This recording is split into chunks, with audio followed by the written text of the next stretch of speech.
Hey everyone, Steven here once again. So, what you're about to see is a mix-up, as it were, that I'm going to combine last Thursday's video that I filmed last Thursday, and today's video. Which, in the previous video, I talked about, what you'll be hearing me is me discussing, for the most part, the broadcast races that will be on Fox and NBC when it comes to the Cup and Truck Series coverage for 2025, and a few other things. Then after that, I'll come back here and discuss the news that broke since then. So, I'll be back shortly in new material. Well, ladies and gentlemen, this is Steven once again. Please forgive my voice. I'm trying to get over a cold, but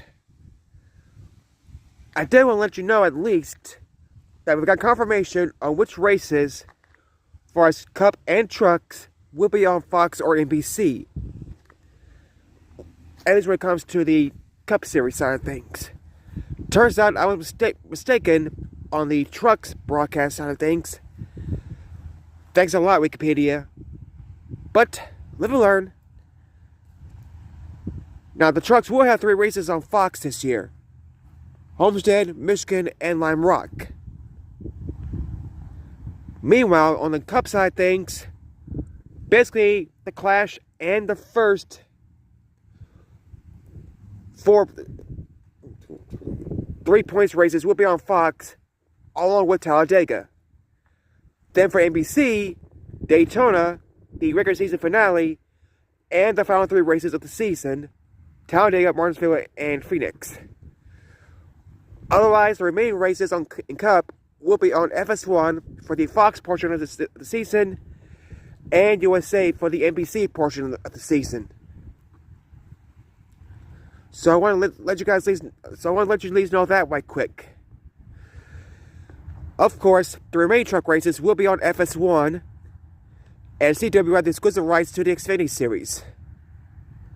Although one thing I did notice is that for the Rockingham Xfinity race, radio side of things, PRN is going to do that race instead of MRN. Which I think, if I remember correctly, technically that is still somewhat owned by SMI to a degree, but I'm not 100% sure on that. We've been 100% owned by SMI, but at least affiliated with them in some capacity, but oh well. Anyway, I just want to say that right quick. I'll see all of you next time. Bye. Although I did forget to explain my thoughts on the sketch, on the broadcast side of things. I forgot about that. Sorry about that, everyone. But anyway, so my thoughts, I do understand Daytona and Talladega, with both the races getting on NBC and Fox respectively. I just wish, though, that instead of 9 races for Fox and NBC, though, they would even it out, say 7 apiece. But I get it. NASCAR wants to go more on cable, and in Amazon's case, streaming, than NBC or Fox on the Cup side of things.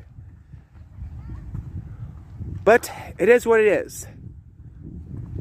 Now, before I leave, I want to show you one other thing right quick.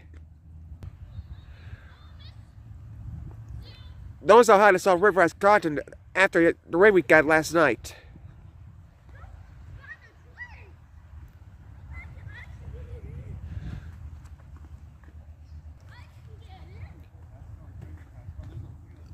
Now, there are times when parts of this park gets flooded because of the Salt River, but this time, I don't think that would be the case. Anyway, that's it for now, and I'll see all of you next time. Bye. So, what I talk about, what I think right quick. NASCAR did say they are looking to consider making changes to the playoff format next year, albeit minor ones. But don't expect any full changes if they are going to make any until 2026. At this point, any interest will be appreciative. Hopefully they'll follow up and go through with it. But we'll see. We shall see. Anyway, that was one other thing that I want to talk about right quick as well before I forgot. For real this time. I'll see all of you next time. Bye. So, with that out of the way, it was confirmed yesterday that Adam Alexander and Steve Letarte will join Dale Earnhardt Jr. in the Amazon and TNT booth for 2020 as part of the new deal. Now, Steve Letarte will remain with NBC, but it appears that Adam Alexander has left Fox. So this does leave some questions to be unanswered when it comes to Fox's IndyCar coverage as well as the Truck Series coverage on the Fox portion of the broadcast, along with the CW, which, as of now, has not yet announced what their broadcast booth will consist of for the Xfinity Series. Now, some has suspected that Alan Bestwick will go to Fox for the IndyCar coverage, and most likely Jimmy Little will remain doing mostly ARCA and trucks full time for Fox, as far as that goes. Although it's possible that Rick Allen could remain at the CW, being the voice of the series. But until everything is officially wrapped up, booth-wise, we'll have to wait and see. But in regards to Steve Letarte, it does make sense since he does have a show on True TV along with Shannon Spake, so don't be surprised if Shannon tags along for the Amazon TNT portion of the schedule as well as the pre-race hostess for the network when that comes. A couple other things I want to talk about right quick is that apparently NASCAR and teams 2011 and Federal Motorsports reached somewhat of a deal that says that the open teams can still sue NASCAR for the time being, which will allow them to race as open teams. Now, I'm not read the full article myself, so I don't know all the details about it, but it sounds like to me is that basically, yeah, as long as you don't get a charter, you can't sue us. But if somehow you are allowed to retain your charters, then that's going to be a problem. I could be wrong when that's interpreted, but if I had to guess based on the title alone, that might be it. Now the teams did file an appeal, and so far that appeal, after the initial ruling by the judge denied the first appeal, by the way, hasn't been decided upon yet. So, as always, we have to wait and see from there where everything's going to be played out. But we do got a couple of driver changes in the Cup Series to talk about right quick as well. Federal Motorsports, speaking of them, did confirm that Tom Gilliland will drive the 34 car in 2025, with Love's returning as sponsor, although no word at this time yet on who the crew chief is going to be. And arguably the not so surprising secret, but probably a secret has been unlocked, that Ryan Preece will indeed drive the third RFK entry for 2025 with a charter leased from McRae Racing, by the way. And indeed, Kroger will come on board to sponsor not only the 60, but also will have sponsored the 17 and the 6 as well. So while we don't know what this means for the 47 team and Ricky Stenhouse Jr., this is a great move for Roush for having a bit more stable and having one main sponsor to do the majority of the races would at least help them out, especially knowing that they're locked in more or less for all the races. Although we still don't know who the crew chief is going to be as well, with regards to the 60 car as well. But I get the hate on Ryan Preece from a performance standpoint and all, but at the same time, I will argue that JTG and Stuart Haas, when he joined, there weren't competitive teams anymore.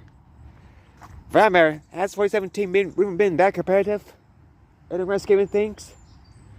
But the point is that this is arguably going to be his best chance to prove to the doubters that he can win races. Not to say that he will win a race or two, but he probably be up front more often. Probably sneak in a win or two,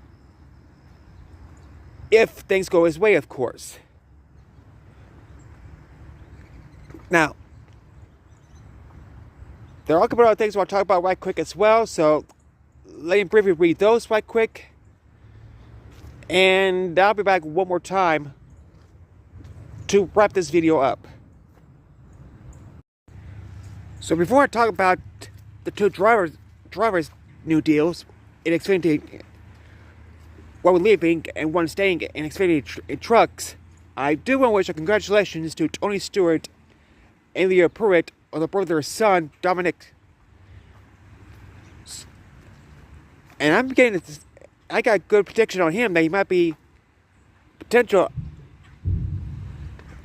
hot rod legend one day in his own right. Or then again, he could be racing off, could be in all Forza Motorsports like his father, but we'll see. But congratulations to the couple just the same. So,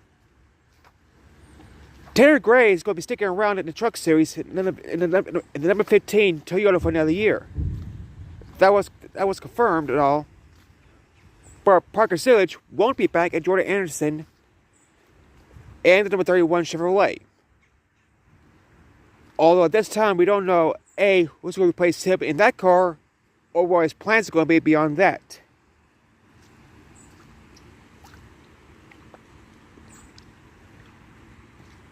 From what I've read, albeit briefly, he wasn't that good in the 31 car per se, outside of a couple poles, but wherever he ends up going to, I wish him the best in that regard. As for Tanner in the 15, well, I think he has a chance to get back to the Truck Series playoffs next year.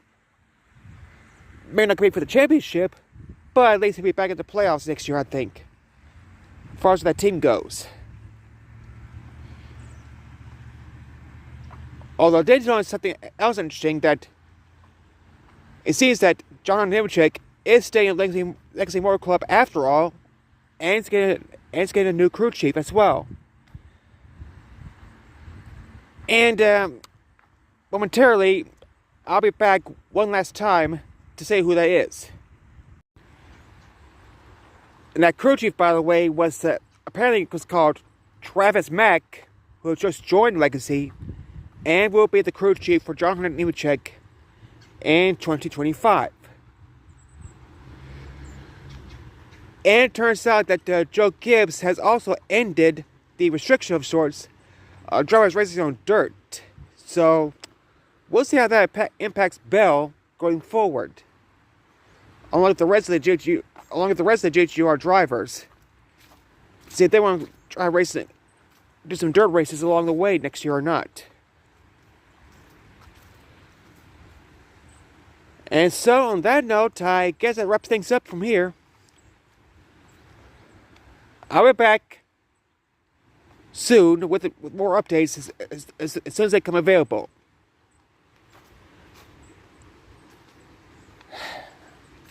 I'm trying to get over a cold, so that's why I haven't exactly decided it was best to basically wait and combine these videos into one instead of just releasing them individually, you see. So if this works going forward, but just bear in mind that if I make reference to something, I will make an intro, let you know first that this was filmed at a specific date. But anyway, that's all for now, and I'll see you next time. Bye.